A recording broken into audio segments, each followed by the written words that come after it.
Hi everyone, good morning. কেমন আছো সবাই? আশা করি ভালো আছো, আর আমরাও খুব ভালো আছি। তো আজকে সকালটা হয়েছিল একটু দেরিতে, যেহেতু আজকে ছিল রবিবার। তাই রবিবারের সকালটা একটু ব্যস্তই থাকি, কারণ সারা সপ্তাহ তো অনেক কাজ থাকে না, সেগুলো করে তারপর রান্না জোগাড় করতে অনেকটা বেলা হয়ে যায়। তো ওই জন্য সকালের দিকটা একটু তাড়া ছিল বলে সকালের দিকটার আমি মানে ভিডিও করতেও পারিনি, বা মানে প্রচুর তাড়া ছিল ওই জন্য। তো যাই হোক, দেখো আমি এখন চলে এসেছি রান্নার সব জোগাড় করে নিয়ে। আচ্ছা, করব একটু চিকেন আর করব একটু পোলাও। তো চিকেনটা না আমি করবার আগে একটু নুন, একটু হলুদ আর একটু বেশি করে সর্ষের তেল দিয়ে মেখে রেখেছিলাম প্রায় আধ ঘন্টার মতো। আর যেহেতু পোলাও হবে, কোনো তরকারি বা কোনো কিছু তো আর হবে না, ওই জন্য দিয়েছিলাম একটু বেশি করে আলু। আর ছেলে, আমি যখন রান্নাটা ওর মানে ভেবেছি করব এবং বসিয়েও দিয়েছি, তখন ছেলে ছিল না। ছেলের যেহেতু পরীক্ষা ছিল বলে ছেলে পড়তে গেছিলো। তো পড়ে এসে দেখছে যে এরকম চিকেন হচ্ছে, ওই জন্য ও ফ্রিজে ছিল পনিরটা, ও পনিরটা বের করে নিয়ে এসছে। বের করে নিয়ে বলছে আমাকে পনিরটা করে দাও। তো আমি তোকে বললাম যে না, পনিরটা করবো না। ও বলছে তাহলে আমি কিচ্ছু খাবো না, রাগ দেখাচ্ছিল। তো তারপর যখন আমি বললাম যে পোলাও আর পনির হচ্ছে, তখন বলছো ও আচ্ছা আচ্ছা, ঠিক আছে ঠিক আছে, ওটাই খাবো, মানে হাসতে হাসতে তখন আবার পোলাওটা আবার রেখে দিল ফ্রিজে। তো যাই হোক, দেখো কথা বলতে বলতে প্রায় আমার দেখো তেল গরম হয়ে গেছিলো। তেলে আমি একটু জিরে, তেজপাতা আর একটু গোটা গরম মশলা দিয়ে দিয়েছিলাম। তারপর পেঁয়াজটা ভালো করে ভেজে নেওয়ার পর এদিকে অন্য কড়াতে আমি একটু আলুটাও ভেজে নিয়েছিলাম। তো এদিকে পেঁয়াজটা ভালো করে ভাজা হওয়ার পর আমি দিয়ে দিয়েছিলাম ওই মশলাটা, আদা রসুন পেস্ট। তারপর দিয়ে দিলাম জিরে, ধনে, কাঁচা শুকনো লঙ্কা গুঁড়ো আর একটু হলুদ মাংসতে মেখে রেখেছিলাম, তাও মানে মশলাটা দিয়ে দিলাম পরিমাণ মতো, যাতে আর হলুদ না লাগে। তো পরিমাণ মতো হলুদ দিয়ে মশলাটা ভালো করে কষানোর পর তারপর মাংসটা দিয়ে দিয়েছিলাম। তারপর মাংসটা আস্তে আস্তে কষানো হচ্ছিল। আর এদিকে দেখো আজকে আমি রান্না করতে করতে, মানে আজকে বলে না, আমি প্রত্যেক রোববারই মোটামুটি চেষ্টা করি একটু মানে মুখটা একটু পরিষ্কার করতে। যেহেতু দেখো আমাদের এই মধ্যবিত্ত ঘরের মধ্যে যে প্রত্যেক সপ্তাহে সপ্তাহে গিয়ে পার্লারে এত এত টাকা দিয়ে ফেসিয়াল করাটা আমার পক্ষে অসম্ভব হয়ে ওঠে। আমি কোনো দিনই করি না, আজকে বলে নয়, আমি কোনো দিনই বাইরে কিছু করি না। তাতে আমার মুখ কালো হোক, পেঁচি হোক, সে যা হবার হোক। মানে মেন কথা হলো আমার এত পয়সা নেই, সত্যি কথা, যে আমি এত এত টাকা দিয়ে গিয়ে ফেসিয়াল করব মুখে। না গো, আমার দ্বারা হবে না, এবং আমি পুজোতেও করি না। তো এই ঘরে এটা ওটা করি একটু, ব্যাস ওটাই। দেখো তোমাদের সাথে গল্প করতে করতে মানে মাংসটা আমার ভালোভাবে কষানোও হয়ে গেছে। এটা জল দেব না, মানে কষাতে কষাতেই মাংসটা আর কি আছে করবো। লাস্টে অল্প একটুখানি জল দেবো একটু ঝোলের জন্য, কিন্তু আমার বর তো বলছে রে ঝোল করতে হবে না। তো দেখা যাক কি হয়, ও তো বাড়িতেই যেহেতু আছে। তো এদিকে দেখো আমি ওইগুলো ওই একটা মানে প্যাকের মতো তৈরি করেছিলাম। ওই প্যাকটা ভালো করে ফেটিয়ে নিতে হবে, কিন্তু অনেকক্ষণ ধরে ফেটাতে হবে, যেহেতু অনেক কিছু আছে ওর মধ্যে। তো এই রোববার দিন আমি আমার বর দুজনেই ওইটা মাখি। তো এদিকে দেখো মাংসটাও প্রায় হয়ে গেছে, একটু জল দিয়েছিলাম, তো তারপর ফুটে গেছিলো, তারপর মাখা মাখা হয়ে যেতে তারপর বন্ধ করে দিয়েছিলাম। তারপর যেহেতু ওই প্যাকটা লাগিয়ে গ্যাসের ওখানটায় যেতে পারবো না, কিন্তু চলে যাই গো, হয়ে ওঠে না যে প্যাকটা লাগিয়ে আধ ঘন্টা 10 মিনিট 15 মিনিট বসে থাকবো, হয় না। ওই গ্যাসের কিছু না কিছু কাজ তো থেকেই থাকে, তো ওই জন্য চলে যেতে হয়, তো ওই জন্য চলেই যাই। কী আর করবো, কিছু করার থাকে না, মেয়েদের তো জানোই 1 সেকেন্ডও সময় থাকে না। তো ওই ভালো করে প্যাকটা লাগিয়ে নিচ্ছিলাম।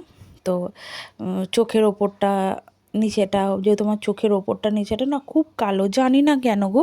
আমি পরিমাণ মতো ঘুমাই, পরিমাণ মতো খাওয়া দাওয়া করি, সব সব সব ঠিকঠাক, কিন্তু জানি না ওই চোখের নিচেটা আর চোখের ওপরটা মানে এত কালি যে কোথা থেকে আসে আমি বলতে পারছি না। তো আমার বরকেও লাগিয়ে দিয়েছিলাম একটু, আর আমিও লাগিয়েছিলাম। আর যেটা বেঁচে থাকে আমি কি করি, মানে হাতগুলোই লাগিয়ে নিই। হাতগুলো তো রোদ্দুরে বের হয় না, তো হাতগুলোও একটু লাগিয়ে নিই। এটা না খুব কাজের, খুব মানে তুমি যদি সপ্তাহে 2 দিন 3 দিন লাগাতে পারো, খুব কাজের, মানে কাজ হবে ভালো। কিন্তু আমি তো যেহেতু ঘরে থাকি না, তাই লাগানোও হয় না। তো যাই হোক, সব কাজকর্ম কমপ্লিট করে স্নান করে চলে এসেছিলাম। তারপর পুজো দেওয়া হয়ে গেছিলো।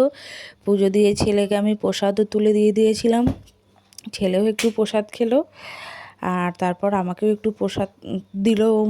তারপর দুজনে আমার ছেলের ভাত খাওয়া হয়ে গেছিলো, ভাত খেয়েও প্রসাদ খাচ্ছে, কারণ 1:30টার সময় যেহেতু আমার বর কাজে যায়, তো ওই জন্য তখন আমার স্নান হয়নি। আমার বরকে আর ছেলেকে খেতে দিয়ে দিয়েছিলাম। ওদের খাওয়া দাওয়া হয়ে গেছিলো 1:30টার মধ্যে। তারপর আমার বাদবাকি যে কাজ ছিল, কাজ করে স্নান করে তারপর এইসবে আসলাম, এসে পুজো দিলাম। পুজো দিয়ে যাই হোক একটু বসেছিলাম, তারপরে ছেলেকে একটু প্রসাদ দিলাম, তারপর ছেলেও আমায় একটু প্রসাদ দিল। তো মা ছেলে খাওয়ার পর একটু জল খেয়ে নিচ্ছিলাম। তো জল খেতে গিয়ে আমার ছেলে কি জল মানে এমনভাবে ও আমাকে দিতে গেল না, আমি ওকে দিতে গেলাম, ঠিক আমার মনে নেই। পরে দুম করে বোতলটা নিচে ফেলে দিল। বোতলটার নিচেটার মধ্যে একটু জল হয়ে গেল।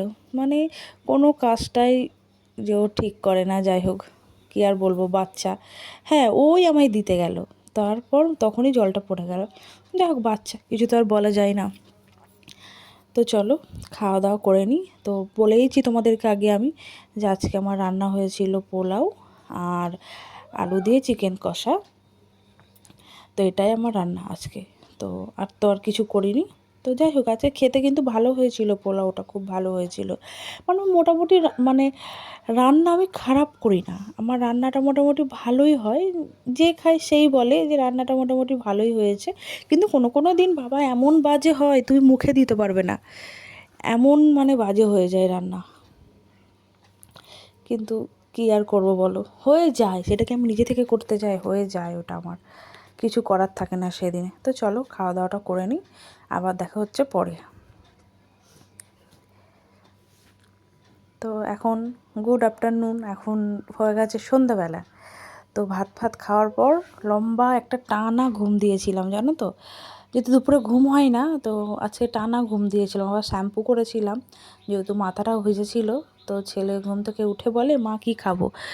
তো আমি বললাম, তুই বল কী খাবি? তো বলছে, আমি একটু চানাচুর মুড়ি খাবো। আর আমি না চানাচুর খেতে না একদম ভালোবাসি না, তাই আমার ঘরে চানাচুর থাকে না।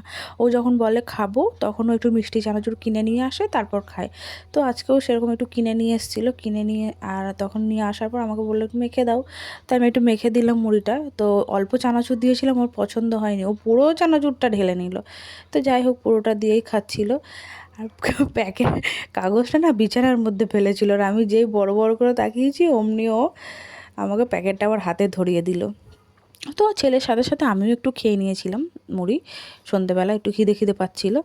তারপর ছেলেকে পড়তে বসিয়েছিলাম। পড়তে এমন করে, ওই যে দাঁত খোঁচা হয় না, দাঁত খোঁচার যে কাঠিগুলো, ওই কাঠিগুলো মানে নিয়ে খেলা করছিল আর পড়ছিল। করতে পুরো কাঠি উল্টে ফেলে দিল। আচ্ছা, তুই কুড়াবি, আমার কি। আর আমি এদিকে একটু দাঁত মেজে নিচ্ছিলাম, কেমন যেন হচ্ছিল মুখটা আমার, কি জানি কেন। তো আমি ভাবলাম একটু ব্রাশ করে নিই, তো একটু ব্রাশ করে নিলাম। আমার মাঝে মাঝেই না কেমন একটা লাগে, আর আমি যে সারাদিন 2-3বার ব্রাশ করতে থাকি, আমার ভালো লাগে না সারাদিনে 2-3বার ব্রাশ না করলে। তো যাই হোক, ওদিকে ব্রাশ করছিলাম, তারপরেই বসিয়ে দিয়েছিলাম একটু জল। ছেলেটার না খুব গলা ব্যথা হয়েছিল গো, মানে ছেলেটার আবার পরে মঙ্গলবার থেকে পরীক্ষা আছে, ওই জন্য একটু গরম জল করে ওকে দিচ্ছিলাম, যাতে ও একটু গার্গল করলে একটু গলা ব্যথাটা একটু কমবে, ওই জন্য একটু জল গরম করে দিচ্ছিলাম। আর এদিকে দেখো, ছেলে সেই কাঠিগুলো কুড়াতে যে বসেছে, এখন কুড়িয়েই যাচ্ছে। তো আমি বললাম, পুরোটার কুড়াতে হবে না, তুই ঝাড়ু দিয়ে ফেলে দে, অত তো লাগে না আমাদের ঘরে কাঠি, তো তুই ফেলে দে। ওই জন্য ও ঘরটা ঝাড়ু দিচ্ছে। এটা ভেবো না যে ও কাজ করছে না, ও নিজে বদমাইশি করেছে, তাই ওটাকে ও ঠিক করছে। তো ওই জন্য ওই কাঠিগুলো দেখো ঝাড়ু দিয়ে রেখে দিচ্ছে। মানে কী যে দুরন্ত ছেলে, মানে কিছু বলার থাকে না, মানে প্রচণ্ড দুরন্ত। তারপরে এসে গেছিলাম একটু চিড়ে ভাজতে এসে একটু বাদাম ভেজে নিচ্ছিলাম, যেহেতু শুধু চিড়ে ভাজা খাবে না, তাই একটু বাদাম ভেজে নিচ্ছিলাম।